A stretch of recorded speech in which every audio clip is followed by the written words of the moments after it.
SSC, disconnect, enable on. Copy that, ELCOM. All systems are go for entry, descent, and landing. Stand by. Stand by.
At the dawn of the 21st century, space agencies in Europe and America began making plans to land the first humans on Mars.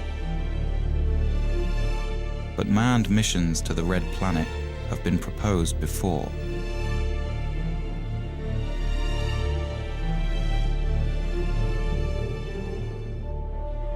For some, Mars holds the answers to mankind's future in space. Others say Mars is too far, too dangerous, and too expensive for humans to explore. And in a world torn by troubles, some say there is no need, or will, for mankind to reach into space anymore. More than 30 years after the last Apollo astronaut walked on the moon, the American manned space program seems to have lost its way, unable to reach beyond even low Earth orbit. We've got a problem. NASA has been literally going around in circles with its space program for the past 30 years. Astronautical engineer Dr. Robert Zubrin has been arguing for years that sending humans to Mars is the mission the space program needs. It's time that we set goals for NASA that were worthy of the risks of human spaceflight. Mars is the next logical step in our space program. It's the challenge that's been staring us in the face for the past 30 years. It's the planet that's most likely Earth. It's the planet that has on it the resources needed to support life and therefore someday technological civilization. It's the planet that will provide us with the answer as to whether life is prevalent in the universe or exclusive to the Earth. And it's the planet that will give us the critical test as to whether humanity can break out of the planet of our birth and become a spacefaring species. In the early 1990s, Zubrin was the head of the Mars Direct program at Martin Marietta Astronautics. His team developed a mission to Mars that could be done at a fraction of NASA's projected costs. Using only existing technology, Zubrin argues that the first steps on Martian soil could be made within 10 years. There is absolutely nothing in this that is beyond our technology. We are not ready to send humans to Mars right now. We don't know how to keep them alive. There are people out there who say we can go to Mars tomorrow. One of my requirements, one of NASA's requirements, is that if we send humans to Mars, we bring them back alive. For the past 15 years, Zubrin and his colleagues have waged a campaign to convince society and the political class that humans on Mars should be the goal for NASA now. This is the story of our cold neighboring planet and the debate over whether man's fate is tied to the red world. It's the story of an engineer's journey and the battle of ideas over which direction in space will truly benefit mankind. We're at a crossroads today. We either muster the courage to go or we risk the possibility of stagnation and decay. The victor in this debate could determine the fate of mankind. Will we become a spacefaring species? Will we live on more than one planet?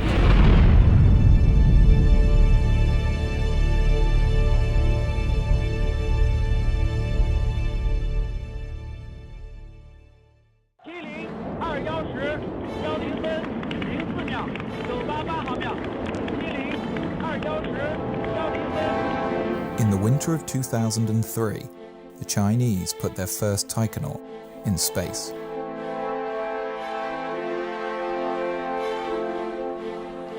The Chinese Space Administration plans to begin a manned program of moon exploration by 2017. The European Space Agency has outlined a plan for humans to the moon by 2024 and to Mars by 2033. And the Russians, building on years of experience, are conducting tests for long-duration Mars missions. In America, with the impending retirement of the shuttle fleet and the completion of the International Space Station, the Bush administration announced in 2004 the Constellation Program, on the moon, a plan that would return Americans to the moon by 2020. But the program was never fully funded and was eventually cancelled. In 2010, the Obama administration announced its vision for NASA and human Mars exploration. By the mid-2030s, I believe we can send humans to orbit Mars and return them safely to Earth. And a landing on Mars will follow, and I expect to be around to see it. With a new timeline for humans to Mars sometime after 2035, and with administrations changing every 4 or 8 years, it is far from certain that such a plan will be realized. 20 years earlier, the first President Bush also proposed a long-term human exploration program, under great fanfare. The program quietly died in Congress a few years later. If you want to go to Mars, you cannot do it in 30 years. You can't do it in 20 years. You've got to do it in 10 years or less from program start, or you're more or less guaranteeing political failure. To date, only the Apollo Moon program, which was announced in 1961 and had men on the moon 8 years later, has succeeded in getting astronauts beyond low Earth orbit.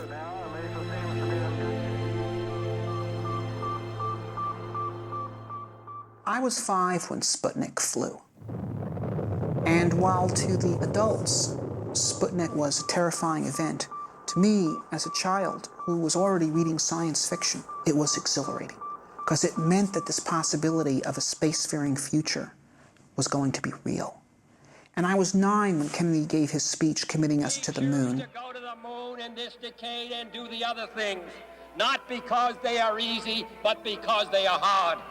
I grew up during the 60s when it was Mercury, it was Gemini, it was Apollo. Every month, NASA was doing something more impressive than in the month before. We were going to be on the moon by 1970, Mars by 1980, Saturn by 1990, Alpha Centauri by the year 2000. We were moving out, and I wanted to be part of that. And so I got myself a scientific education. But then, in the early 70s, it's all collapsed. We achieved the first part of that program, Moon by 1970, but the Nixon administration shut down the rest, and we did not move out into space. And for a while, I accepted that, grudgingly. I became a science teacher. But then in the early 80s, something hit me, and I said, I'm not going to accept myself doing less than what I had dreamed of doing when I was a boy. Zubrin went back to graduate school, getting advanced degrees in engineering and aerospace. He then went on to work at Martin Marietta, which later became Lockheed Martin, designing interplanetary missions. It was here that Zubrin's obsession with the Red Planet began to take hold.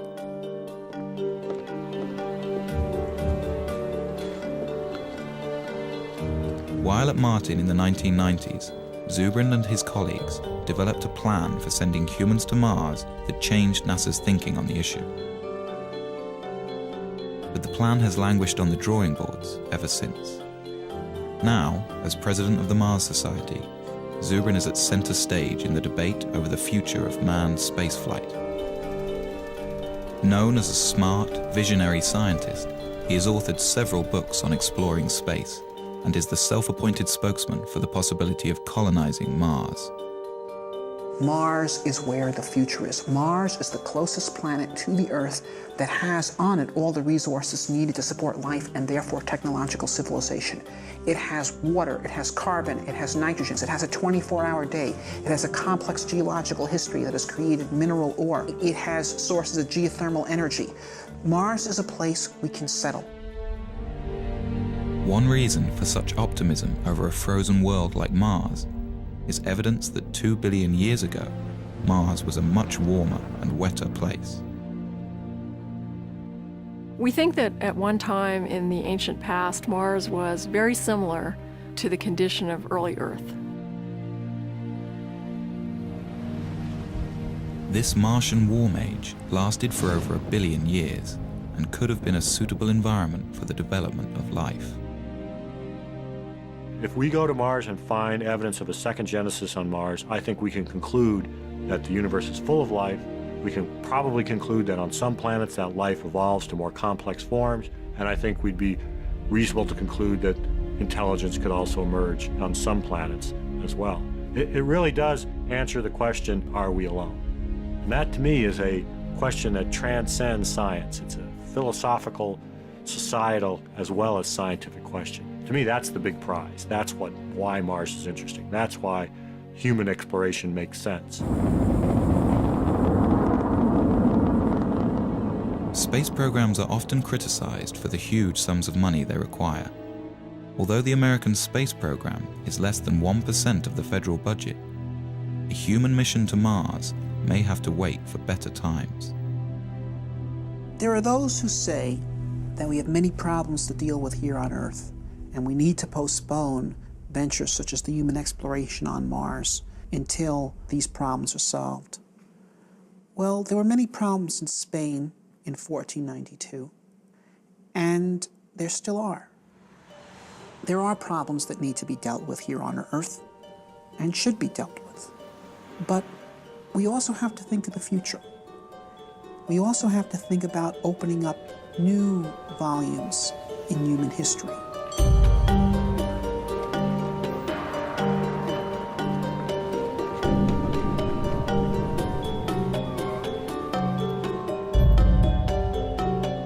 I believe that it's essential for a positive human future that humanity expand into space.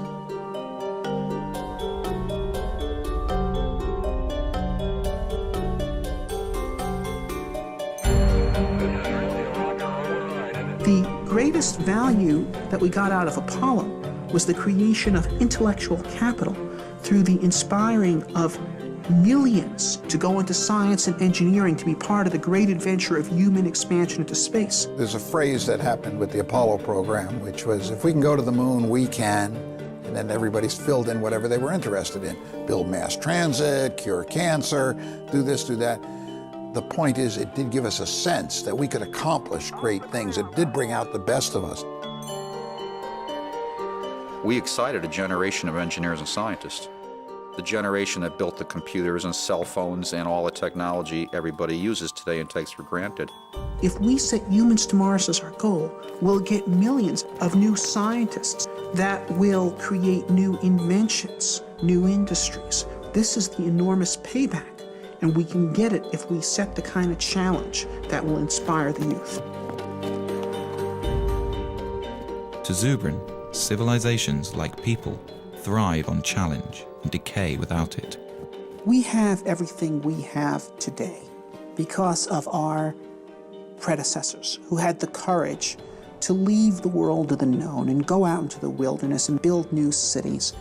And if we stop being people like that, then we will hand down much less to our posterity than our ancestors handed down to us. So there's the choice in life. One either grows or one decays. Grow or die. I think we should grow. History proves that we have never lost by pressing the limits of our frontier. In the summer of 1989, the first President Bush announced the Space Exploration Initiative, directing NASA to draw up long-term plans to get humans back to the moon and begin developing a program of manned Mars exploration. At Martin Marietta, Zubrin and his colleagues looked forward to moving NASA's space program outwards after 2 decades in low Earth orbit. Of course, we were very excited when Bush made his call saying that he was making a national commitment to implement such a program. NASA assembled a large team to take on the space initiative. In 90 days, the team developed a 30-year plan that required an enormous buildup of space infrastructure. What the NASA bureaucracy decided to do was basically design the most complex mission they possibly could in order to make sure that everyone's pet technology would remain mission critical, which is the exact opposite of the correct way to do engineering. First, NASA would triple the size of the planned space station and add enormous hangars, as well as free-floating fuel depots, checkout docks, and cruise stations. Then, on the moon, they would construct more shipbuilding facilities, bases, and depots.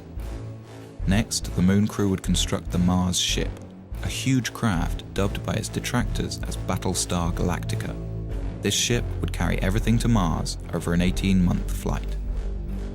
Once in Mars orbit, a small group would descend to the surface, spend a few days, then plant a flag in the ground and go home. The plan became known as the 90-day report. To those of us at Martin who had been engaged in designing Mars missions, when they saw the monstrosity of complexity of the 90-day report, we were dismayed, and it was readily apparent to anyone with any insight that that program would fail politically. The plan was submitted to Congress. The estimated cost, $450 billion. The legislators went into sticker shock. This would have been the single most expensive program for the United States since World War II. By the end of 1990, Congress had refused all requests for SEI funding. When the realization came that SEI was doomed, Zubrin wrote a memo to his colleagues at Martin Marietta, outlining his problems with the NASA plan and arguing for a more direct approach. Zubrin favored launching a Mars mission directly from the surface of Earth, using only existing rocket technology. This negated the need for a lunar base and avoided the complexity and cost of building ships in space. He also objected to NASA's plan for a short surface stay on Mars, a mission that would amount to little more than a flag and footprints exercise. To Zubrin, we were going to Mars to explore and develop a new world. To maximize surface time, Zubrin proposed using a faster flight path, known as a conjunction-class mission. This would mean a crew could arrive on Mars after only a 6-month journey. They would then remain on the Martian surface for a year and a half. This would give the team time to explore a wide area and conduct detailed research about the planet. Then, as the Earth return window opens, the crew would launch from Mars for the 6-month trip home. Zubrin was convinced that a simplified, more robust and cost-effective mission could be designed using these principles. Along with several like-minded colleagues, Zubrin decided to ask management at Martin to allow them to design alternative Mars missions. The management approved that, and we formed a team that was known as the Scenario Development Team of just 12 people from the whole very large Martin company. One team member, whose thinking was closely aligned with Zubrin's, was David Baker. I went off to my office and said, all right, how would I do a Mars mission if I had to pay for it and I had to go on the ride? And I said, well, it's going to be simple. There's going to be no on-orbit assembly. I really tried to take everything out of the mission that didn't absolutely need to be there. While the rest of the team focused on longer-term, more traditional mission plans that required on-orbit assembly, Zubrin and Baker decided to collaborate on a mission that could be done near-term. We decided to do Mars the way Lewis and Clark did America. Okay? Use local resources, travel light, live off the land. Zubrin and Baker were convinced that a Mars mission could be launched directly from the ground. The other team members felt this was impossible, that the weight of the rocket fuel required for a round trip to Mars was so enormous it would render the launch ship impossibly heavy. To solve this problem, Zubrin was exploring a radical idea that had been kicked around the aerospace industry since the 1970s. The idea was to produce a methane-oxygen rocket fuel directly from the Martian atmosphere. It was a relatively simple and robust chemical engineering procedure that was done commonly in the 1800s, the era of the gaslight. If the idea worked, astronauts could land a relatively light ship with empty tanks. They wouldn't have to ship all the fuel with them for their return trip. This would radically lower their size and weight. The only problem was methane-oxygen fuel requires a hydrogen component. Hydrogen exists on Mars in the form of H2O, but water may be difficult or impossible to extract from the Martian environment. Really, the hydrogen was only 5% of the total weight of the methane-oxygen propellant being manufactured. So if you just say, okay, we won't be pure, we won't get all of the propellant from Mars, we'll just get 95% of the propellant from Mars. The other 5%, the hydrogen, we'll just bring from Earth. Another fundamental resource that could be extracted from the Martian environment is oxygen. A second processing unit could separate oxygen molecules from the thin carbon dioxide atmosphere, providing breathable air for a Mars crew. If used intelligently, the same resources that make Mars interesting are precisely what could make it attainable. Baker and Zubrin had greatly reduced their mission mass, but they still found their ship was too heavy and would require 2 launches and assembly in space. Then Zubrin hit on an idea. Well, one of the key events of the Mars Direct development was one morning Bob burst in my office and said, "I've got it." The idea that I finally hit on in 1989 was that we would split the mission up into 2 parts, and we'd send the return vehicle out first with its own return propellant plant. So the propellant would be made on Mars before the first astronauts ever left Earth. With 2 separate direct-to-Mars launches, a human crew would have a fully fueled ship waiting for them on the surface of Mars before they ever left Earth. So Zubrin and Baker had come up with a plan that seemed to accomplish all of their goals. It was relatively inexpensive, development time was short, they could use existing technology, and it allowed for a long stay on the Martian surface. They dubbed their idea Mars Direct. SSC disconnect enable on. 35. Let guys go. Hydraulics go. Aboard an Ares rocket is the Earth Return Vehicle, or ERV. No one is aboard this ship.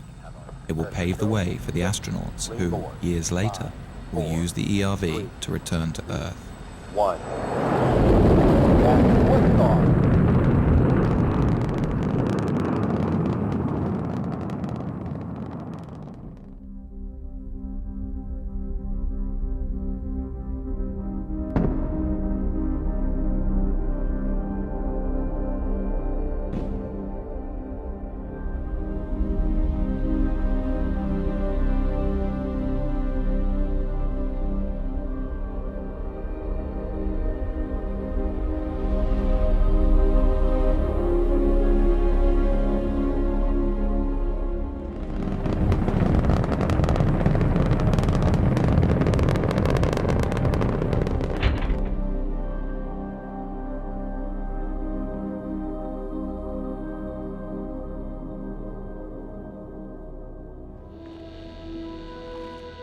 On its second day, the ERV deploys a small nuclear power reactor. The reactor powers a chemical plant inside the ERV. the plant will produce the methane-oxygen rocket fuel for the launch home.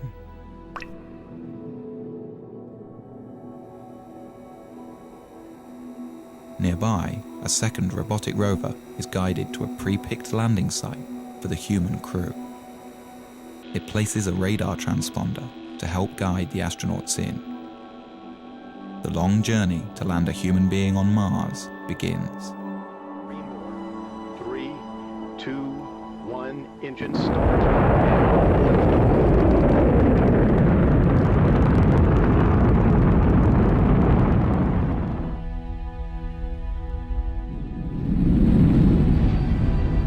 Carrying the most skillfully assembled flight team in history, 4 astronauts begin their 2.5-year mission to the Red Planet. This will be the first time a human has gone beyond the Earth-Moon system, 250 million miles farther than any person has ever been.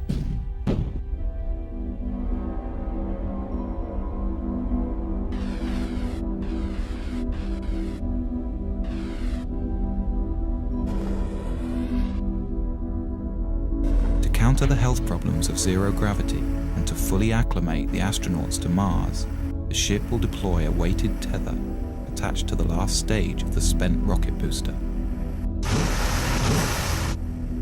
By thrusting the ship into a rotational spin, the counterweight of the rocket will create centrifugal force and thus artificial gravity. The crew will be able to live with their feet planted firmly on the floor during their 6-month transit.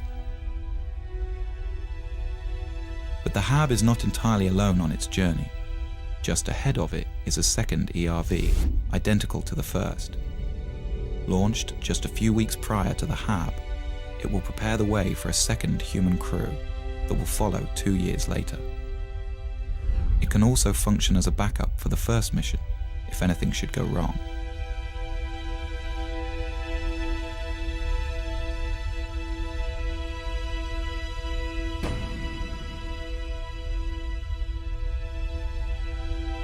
On the 6th month of the flight, the crew will gaze upon an alien world.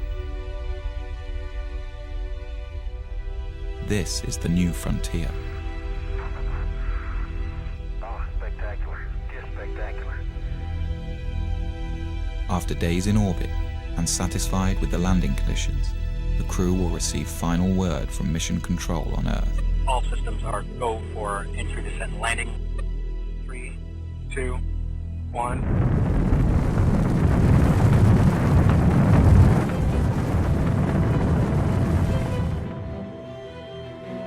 It will be a tense 40 minutes before people back on Earth get the signal from Mars and know if everything has gone well.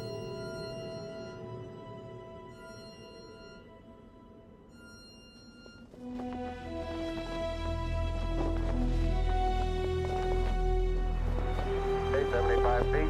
Car's looking good. Down a half. 6 forward. 60 seconds. Lights on. Forward. Forward. 40 feet down. 2.5. Big shadow. 4 forward. Drift into the right a little. 30 seconds. Forward. Contact light. Okay, engine stop. We're seeing it on the LTP. We're on Mars, everybody.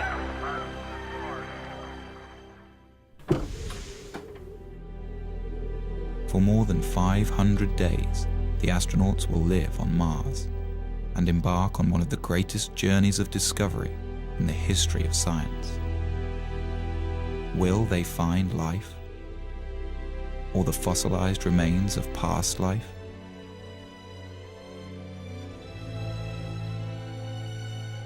Such a discovery could tell us whether our solar system has seen more than one Genesis, and answer the ultimate question: are we alone?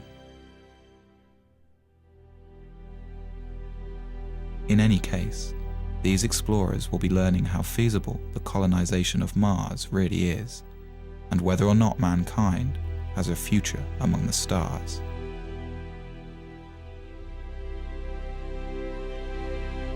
Then, when the time comes and the window for Earth return opens, the crew will climb into their Earth return vehicle and head home.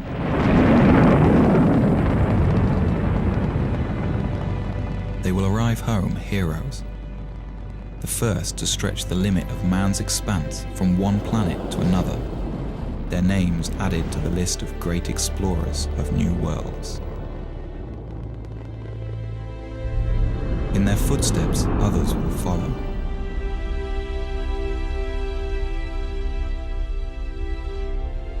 What began as a trickle is free to rise into a deluge of humankind, sweeping over a once barren land and transforming it into a viable new world.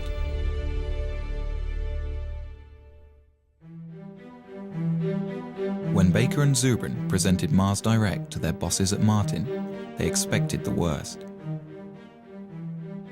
To their surprise, management was excited about it. They liked the fact that everything needed was relatively simple and near-term.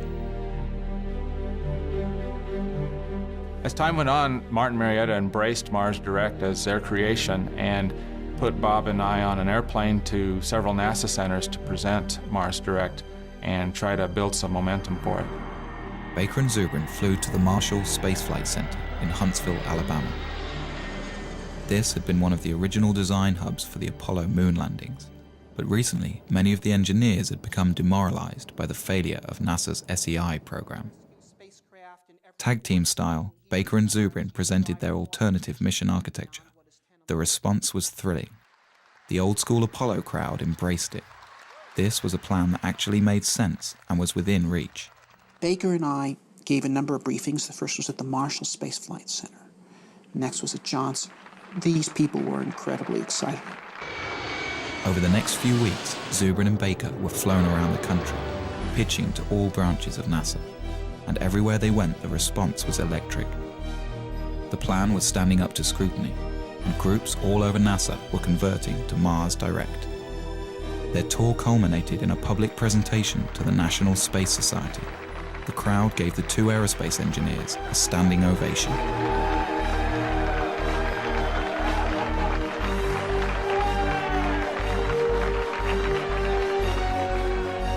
A week later, the story was in newspapers around the country.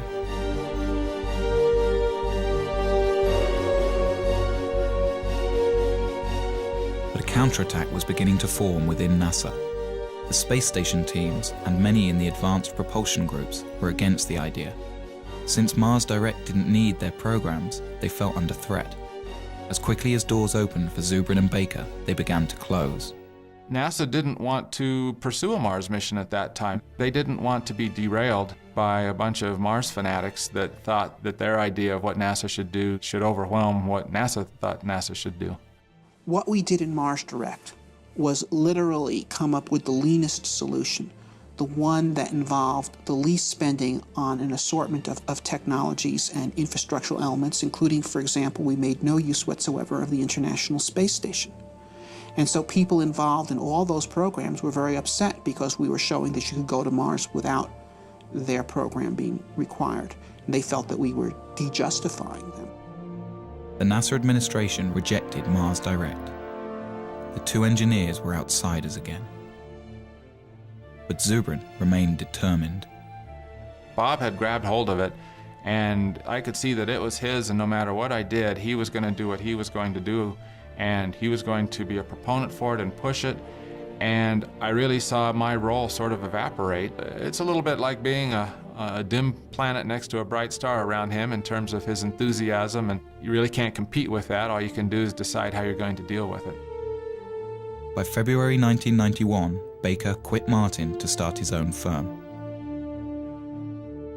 Zubrin battled on.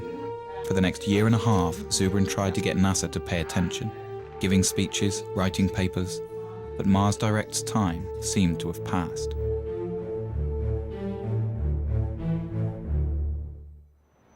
But then in 1992, a new administration came into power at NASA, and Zubrin saw a second chance. I was invited to brief Mike Griffin, who was the Associate Administrator for Space Exploration in charge of the whole Space Exploration Initiative. He immediately became a very strong supporter of Mars Direct. But before the engineers at NASA would take another look at Mars Direct, they wanted Zubrin to prove that producing rocket fuel on Mars could work. They gave Martin Marietta a small budget to do an experiment. Zubrin and his team built a machine called the In Situ Propellant Plant. It could take carbon dioxide, the dominant gas in the Martian atmosphere, combine it with a little hydrogen, and produce a methane-oxygen fuel. We did it in 3 months with a very small team. We built a plant that was 94% efficient, and no one who actually participated in that effort was actually a real chemical engineer. They were all aerospace engineers, like me, who were simply dabbling in chemistry in order to prove to NASA that 19th century chemical engineering really worked. With the experiment a success, the administration had Zubrin give detailed briefings of the mission plan to the engineers at the Johnson Space Center. They liked it, but had some problems. Dave Weaver was the lead mission architect. There were a number of things that we were concerned about with Bob Zubrin's mission. First of all, we thought his estimates of mass were probably too optimistic. Didn't have sufficient margins for a variety of things, not the least of which would be things like provisions for the crew, the amount of water that would be required. We thought his ascent vehicle was very large, which meant his power requirements, his propellant requirements were much larger than needed to be. His trip times out were too long, and that for very little effort you could get them shorter. The other problem was the size of his crew. He had a 4-person crew. I think virtually every study that's been done says that a 4-person crew for a 3-year type of mission is probably not realistic. Weaver took Zubrin into his office, and the two men worked out compromise mission architecture. First, Weaver wanted 3 launches for every mission instead of 2. The first year, 3 ships would launch: a MAV, Mars Ascent Vehicle, an unoccupied HAB, and an ERV, Earth Return Vehicle. The HAB and MAV would land on the surface and begin producing fuel for the return flight and air for the crew. These craft would spend 2 solitary years on Mars, allowing NASA to test all of the systems before sending a human crew. Then, in the 3rd year, 3 more ships would launch, this time with the HAB occupied by astronauts. The other 2 ships are for a future mission, unless needed as a backup for this crew. Once on Mars, the team could also utilize the first HAB. Then, after a 1.5-year stay, the crew would climb aboard their small capsule and rendezvous with the return ship. This ship would carry them back home in a roomier environment than Zubrin's ERV. Zubrin called the plan Mars Semi-Direct. NASA called it the Design Reference Mission. They had a larger crew than we had. They had bigger ships. They had more equipment. They had heavier equipment. So they had to do the mission in 3 launches instead of 2, but it was done with the same principles of Mars Direct. The plan was subjected to the same cost analysis that tagged the 90-day report with a $450 billion price tag. The Design Reference Mission came back at a fraction of the cost, $55 billion. Spread out over 10 years, it could be done within NASA's existing budget. The plan made the cover of Newsweek. Here was a mission architecture that was affordable and could be done today with existing technology. But NASA's astronauts have not left low Earth orbit since.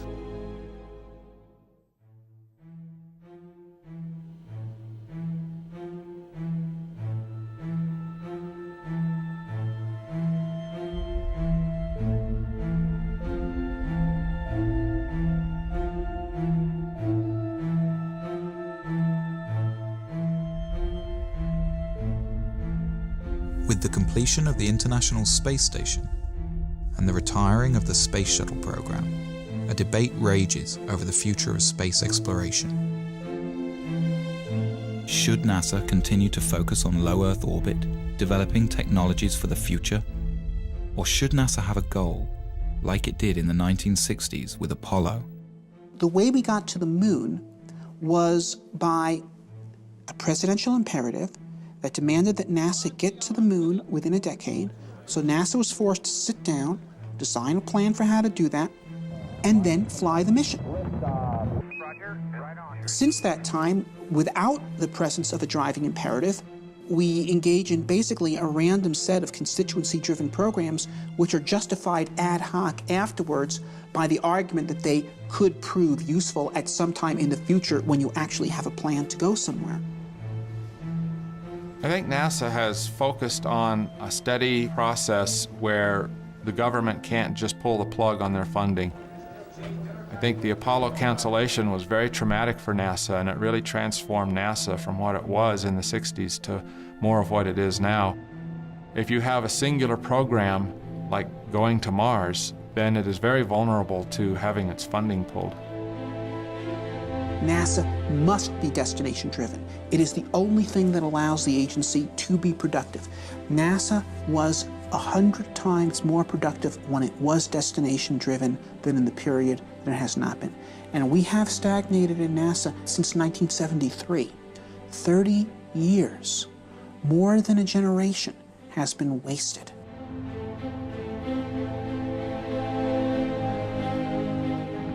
The American space program's been stagnant for 30 years. There's a once-in-a-generation shot right now to get it moving again by giving it a goal that'll take it somewhere.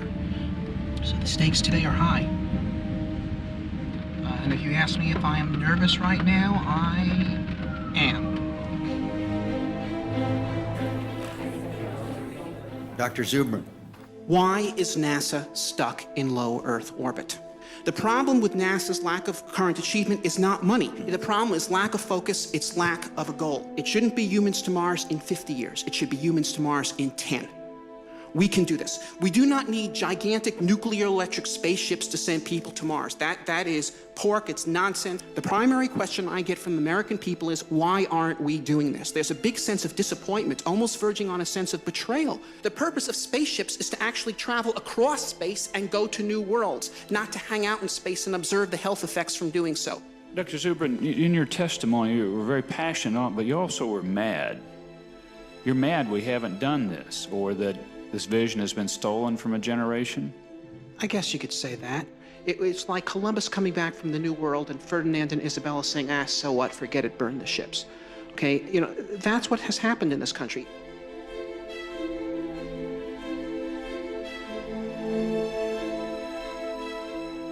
We've won our point that there needs to be a destination.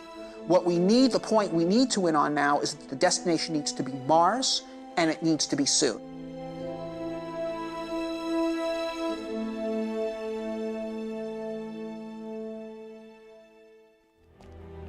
The movement to send humans to Mars in the near term began at the University of Colorado in 1978. A graduate student in astrogeophysics named Chris McKay gave a small seminar on the possibility of introducing life to Mars. I got interested in Mars in graduate school. I entered graduate school the same year that Viking landed on Mars and sent back these images, and it sent back data that showed all the elements needed for life are here on this planet, and yet there's no life here. I thought, oh, that's odd. It's sort of the lights are on and nobody's home. And I thought, well, that's curious. So some of my other grad students and I, we sort of got together to talk about, well, if there's no life on Mars now, could we put life there? And that evolved also into the question, well, maybe there was life in the past, and we could find fossils, evidence of it. Well, how would you do that? Well, you do that by sending people there. Together with fellow graduate students, the group decided to put together a small conference to discuss the matter of human Mars exploration. We basically just started a forum. We invited everybody from all the NASA centers and from all the universities that were involved in it, and they all came. And it really was, in retrospect, I realized a very important step toward building a consensus for human exploration of Mars. In 1996, I published my first book, The Case for Mars, and the response was phenomenal. I got 4,000 letters from all over the world. I had Parisian bankers and 12-year-old kids in Poland and firemen from Saskatoon and astronauts, and they're all writing me and saying, how do we make this happen? Bob Zubrin came to the third Mars conference and got very much involved. And he was willing and interested in forming a society, forming a group and organizing. He said, look, if we could pull these people together, if we can get them to work together, we could have a force that could actually make humans to Mars happen. The group formed the Mars Society. Robert Zubrin became the president. They held their first convention in 1998. The convention was just magic. We had no idea how many people were coming. They were there not just from the United States and Canada and Europe. They were there from Israel. They were there from Mozambique. They were there from New Zealand. It was astonishing. Since its inception, the Mars Society has attracted members worldwide. Derek Shannon is the head of the Southern California chapter. He's met with political leaders from all over the country. If you make them look at the whole Mars vision in historical terms, it becomes a much easier sell. How will the Martians remember our century? They're probably not going to remember our deficit, our wars, our healthcare. Those will be footnotes. What they'll remember is that out of all of human history, there came a generation that decided to take this amazing step out into space. And if you tell politicians that they're the ones whose names actually get to be remembered, that's when, hopefully, the space program starts going somewhere. In order to further the knowledge necessary for a manned mission to the Red Planet, the Mars Society has been building research stations around the globe, all of them based on the design of Zubrin's HAB module.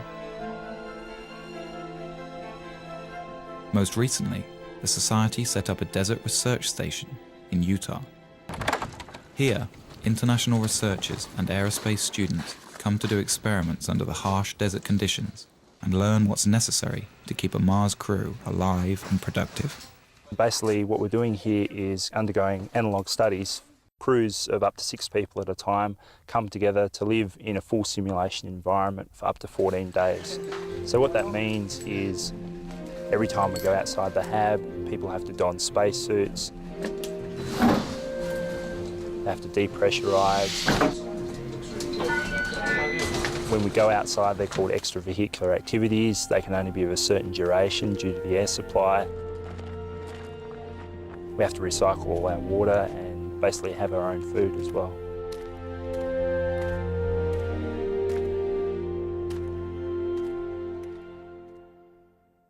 It's great to fantasize, but it's another thing when you have to put it together, when the nuts have to fit the bolts.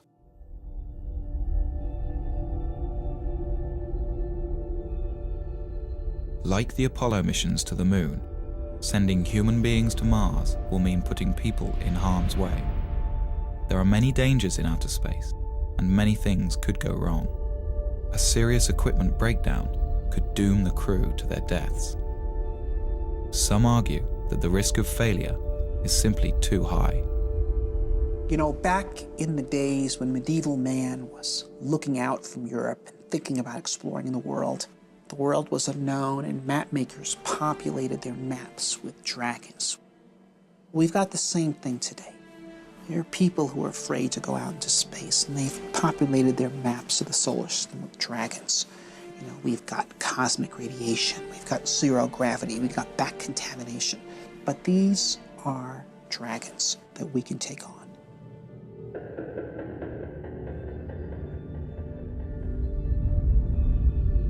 There are two kinds of radiation astronauts must contend with in outer space: solar flares and cosmic rays. Solar flares are floods of protons that burst from the sun at irregular intervals and would be dangerous to an unshielded human crew. We are not ready to send humans to Mars right now. We've got to know a lot more about radiation and radiation mitigation. One of the Apollo flights barely missed, like by a week, a major solar event. If it had gone off when the Apollo astronauts were on the way back and forth to the moon, they would have gotten their entire lifetime radiation dose in that one mission. And that's just one solar flare. So that's why we worry about this. In the Mars Direct plan, Zubrin envisions a central, insulated core where a crew can retreat to while the radiation passes by. The core would be surrounded by all the provisions of the mission. This should stop any harmful dose of radiation from reaching the astronauts. Basically, you use your pantry as your storm shelter. So a solar flare happens, the alarm bell rings, the crew goes into the storm shelter, they stay in there cramped up pretty tight for a few hours until the all clear rings and they come out. This is going to happen once, it might happen twice in the course of the mission. The second type of radiation is cosmic rays. This constant rain of charged particles comes from interstellar space and cannot be avoided without many meters of shielding. We can experience some of this type of radiation on Earth at high altitudes. Airline pilots who spend their careers flying high in the atmosphere can receive almost as much of this radiation throughout their life as a Mars astronaut would on a 2.5-year mission. It's a long trip. It's a 6-month trip there, a 6-month trip back. It's probably a year on the surface. That's a lot of radiation. The best estimates are that the magnitude of that dose is not that great, perhaps 60 rem of radiation scattered over 2.5 years. Now, 60 rem of radiation delivered over a long period of time like that would not create any noticeable effects at all. It would, though it is believed, increase your statistical risk of getting cancer at some point later in your life by about 1%. Right now, if you're an average American and you do not smoke, you have a 20% chance you're going to die of cancer. This would make it 21. If you're an average American smoker, it's 40. So in fact, if you recruited the Mars crew out of smokers and sent them to Mars without their tobacco, you would be reducing their chance of getting cancer.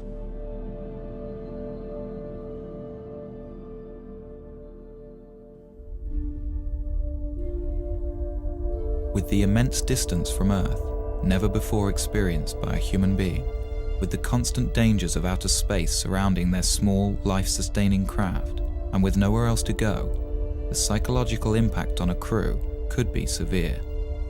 Fear is real. I mean, it would be, to me, abnormal for a person to not feel the fear of getting on a rocket and launching into space and going to Mars. So I think fear is a very normal thing that all astronauts, in fact, are supposed to have. And I would be afraid to fly with someone who does not have fear. Some psychologists worry that cabin fever could set in, and the crew might literally go crazy. The human Mars mission is a more rigorous and difficult condition than most of us experience in daily life. But it is hardly a more difficult situation than many people have endured throughout human history. We could compare the Mars crew to the crew of 19th century or prior sailing vessels, many of whom were away from home for 3 years or more than 3 years, under conditions in which they're eating extremely bad food, without any medical knowledge to support their health, commanded by brutal officers. In every respect, the crew of a human Mars mission, with the full support of mission support and the whole world cheering for them and great rewards awaiting for them in life upon their return, is in a vastly superior condition. The Mars Direct crew will spend most of their time inside the 2-story HAB, carefully designed to promote psychological well-being despite the confinement.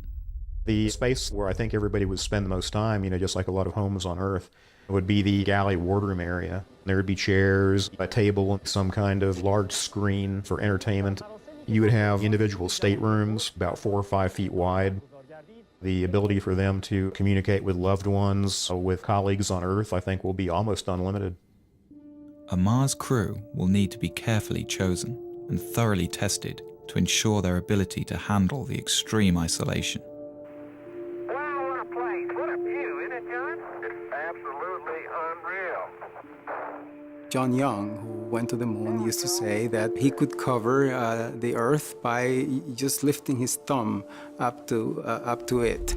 And he says that when you go to Mars, you are going to redefine the concept of loneliness. And so it is very important that the crew be well balanced and well chosen so that they can support each other. Whoever gets picked to go, they will have to learn to live together for 2.5 years. If you put out a call for volunteers for the first crew to Mars, they'd be lined up coast to coast.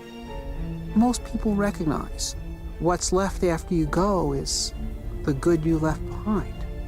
And to take part in a venture of this character, of such a historic character, of extending the reach of the human species, this is something of immortal significance.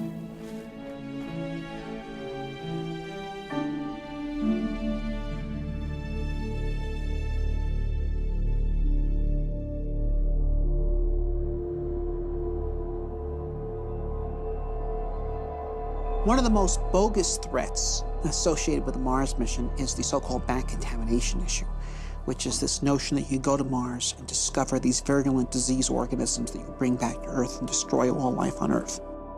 If we discover life on Mars, One fear is that our Earth biology will have no defense against possible Martian pathogens. Some argue that missions to Mars cannot be risked until we can prove Mars is free from harmful contaminants. This is completely nonsensical. There's natural transfer of material from Mars to Earth all the time. We get around 500 kilograms of unsterilized Martian rocks landing on Earth every year, and they have been doing so for the past 3-4 billion years. And so if there were Martian organisms that could contaminate the Earth, they've already done so. Although the prospect of Martian diseases seems remote, lawmakers have required that NASA create elaborate protocol to ensure that any extraterrestrial material stays contained. And like the Apollo astronauts, who spent 17 days in quarantine after their return from a sterile moon, a Mars crew will have to be thoroughly tested for any harmful Martian pathogens. The probability is infinitesimally tiny. But nevertheless, this is our home planet and it's extremely important and we have to protect it. The idea of a pathogen on Mars is clearly ridiculous because there is no megafauna or megaflora on Mars for pathogens to infect. So it is impossible to propose a credible life cycle for a Martian pathogen. The diseases that afflict us have been co-evolving with us and our ancestors and near relatives for the past 3 billion years, and they are specifically designed to live inside the habitat of the human body and to overcome its defenses, and they've been engaged in an arms race with the human defenses for those 3 billion years. This is why humans do not get diseases from distantly related species. For example, I don't know of any person who has ever contracted Dutch elm disease, and trees don't get colds.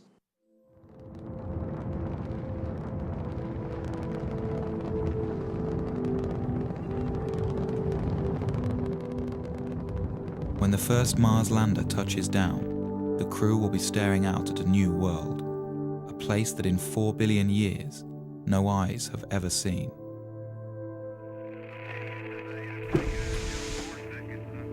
The crew won't be alone. Millions of television viewers back home will be watching as the first man or woman places their footprint into the rust-colored soil. The crew will savor these moments, for here, someday, a new branch of civilization might begin, and future Martians will remember and celebrate this day.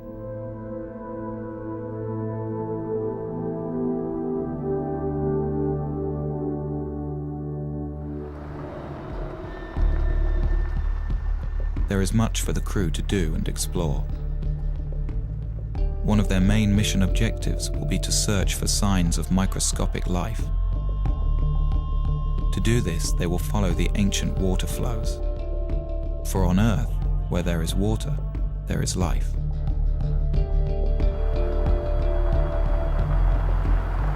To help the crew in their search, they will have a pressurized rover that allows them to explore in a comfortable shirt-sleeve environment.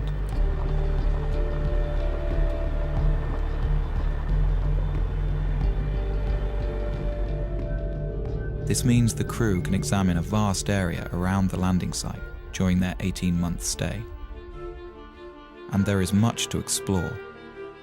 Mars has 58 different kinds of topography and a surface area equivalent to all the continents of Earth combined.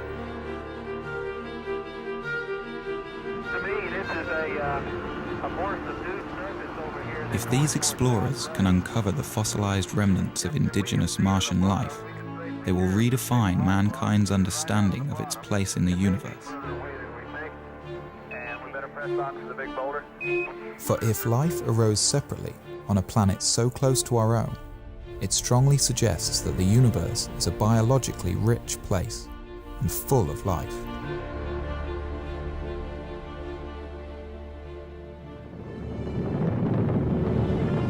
For some, the ultimate question of Mars, though, is will there be human settlements on the planet? Will Mars become a new branch of human civilization?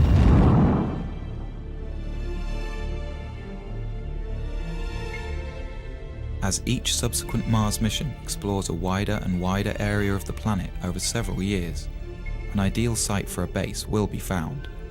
probably one with a thermal vent that can supply water and power. At that point, several HABs will be landed in this one spot, with crews that plan to stay for 4, 8, or even 12 years. The HABs will be interconnected, and a permanent human presence on Mars will be established. This scientific community will have to learn to become self-sufficient, to be able to survive on Mars without supplies constantly being sent from Earth. But unlike any other planet in the solar system besides Earth, Mars has all of the fundamentals needed to make this possible.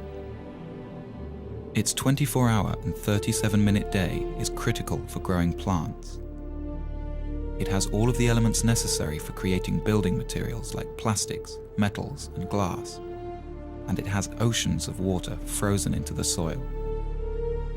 If we can develop this craft of living on Mars, then Mars becomes inhabitable. Not immediately physically, but intellectually. I mean, look, what determines whether an environment is habitable or not? Is Colorado habitable?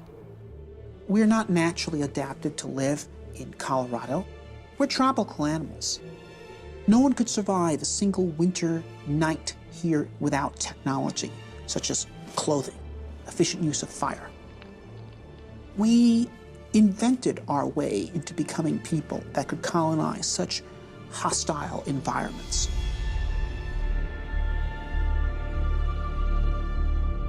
Eventually, with a lot of ingenuity and invention, the scientists will learn to live off the land.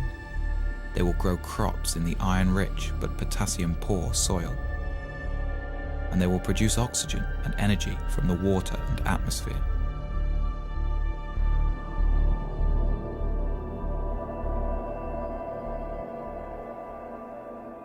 Sooner or later, children will be born, the first true Martians. They will grow up to see Mars as their home.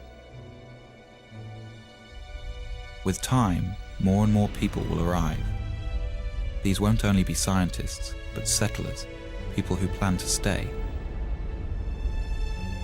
They may come for all kinds of reasons, but to them, Mars will be a chance to start over, to build a new life for themselves. The well of human social thought is not exhausted by the present age, and I don't think will ever be exhausted. There will always be people with new ideas on how humans should live together. With Mars so far away, the hold of Earth governments on their colonies will be tenuous. The Martians will need to govern themselves. Mars is not going to be a utopia. Mars is going to be a lab. It's an open frontier. It's a place where things are going to be tried out. I think we'll see a lot of noble experiments on Mars. Perhaps some of these Martian colonies with their novel ideas based on the best thought the 21st century has to offer, maybe they'll find ways in which humans create society that are more humane and offer more opportunity for human potential.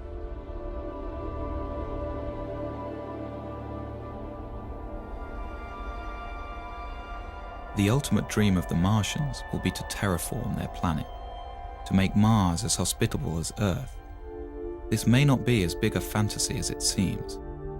Here we are on Earth, a world that's very sophisticated and developed and complete. And anything we do is just a subtraction. It's because we live in such a biologically rich planet. When we go to Mars, we have an opportunity that we don't have on Earth. Here's a planet that's died. Here's a world that's not full of biology, it probably doesn't have any at all. Well, there, we can actually do something to help.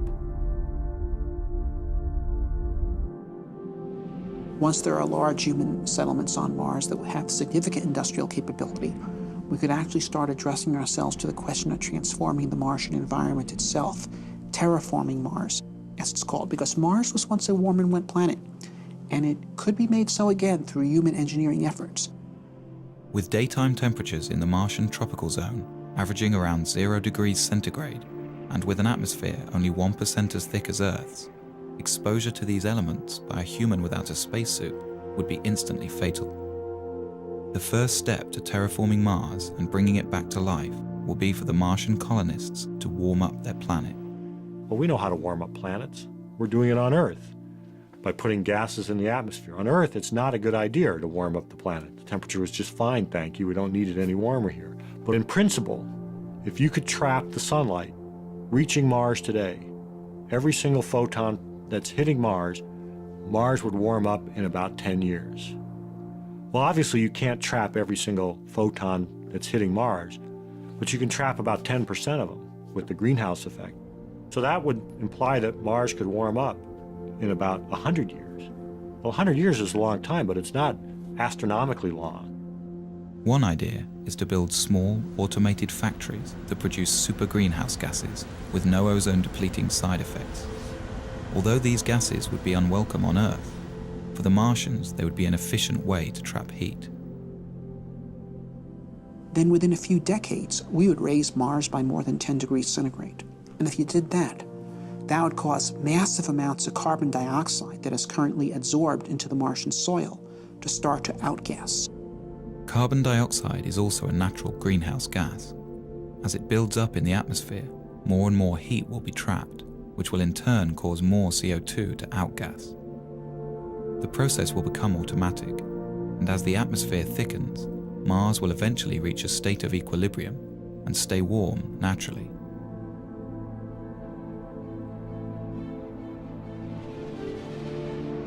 The rise in air pressure would mean that the human colonists could discard their pressure suits and walk around the surface of Mars carrying only a supply of oxygen.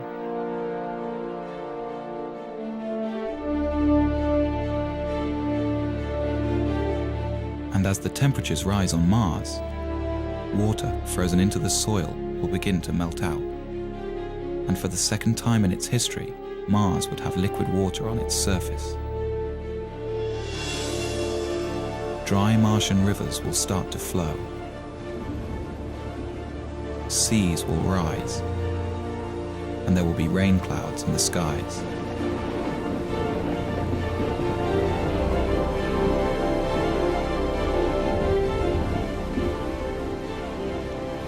The return of Mars to its warm and wet stage will make it a fertile environment for life. Any indigenous Martian organisms lying dormant will begin to grow, and Mars will be full of Martians.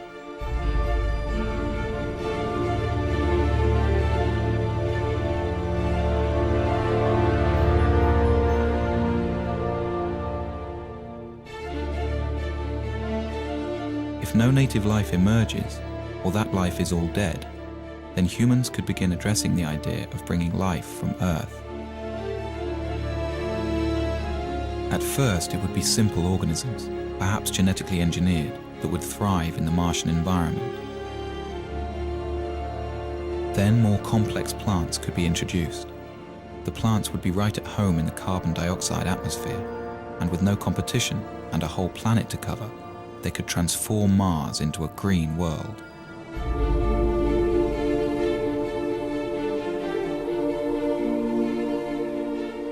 Warming Mars so that it sustains life is rapid, but then the slow process of making the atmosphere breathable for humans and animals starts, and that's done by plants.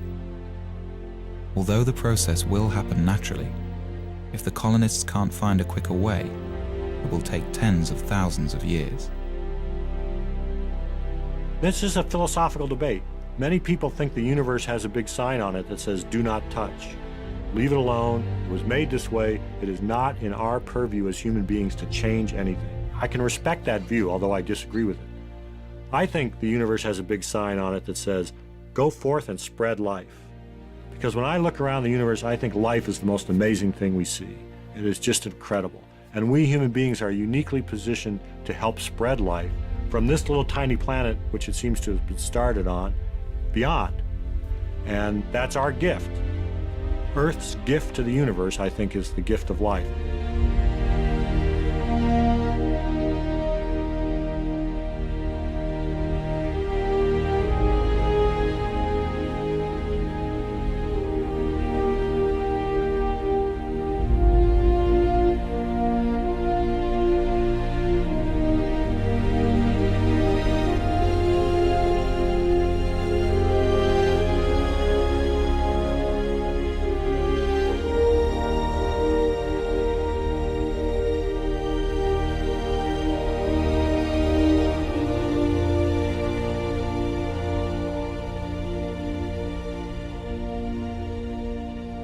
This scheme for terraforming Mars is based on 20th century notions of engineering.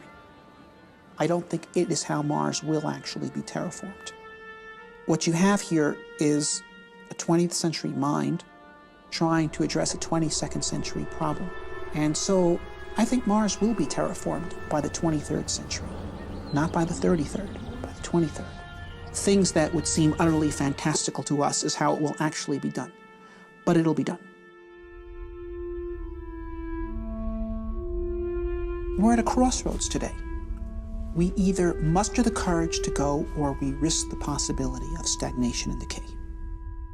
The exploration of the solar system and expanding of life through the rest of our solar system and someday beyond is the kind of thing that will keep our civilization going. We're explorers by nature. Eventually we will go to the stars. And the question is, when will we start? I think a man-Mars mission could happen within 15 years. Some days I'm very optimistic.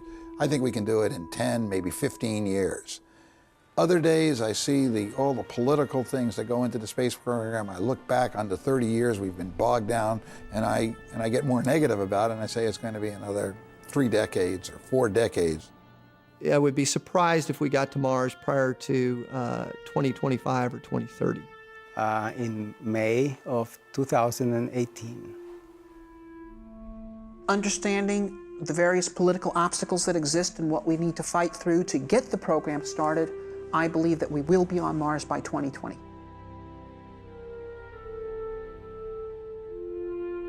You have to believe in hope. You have to believe in the future.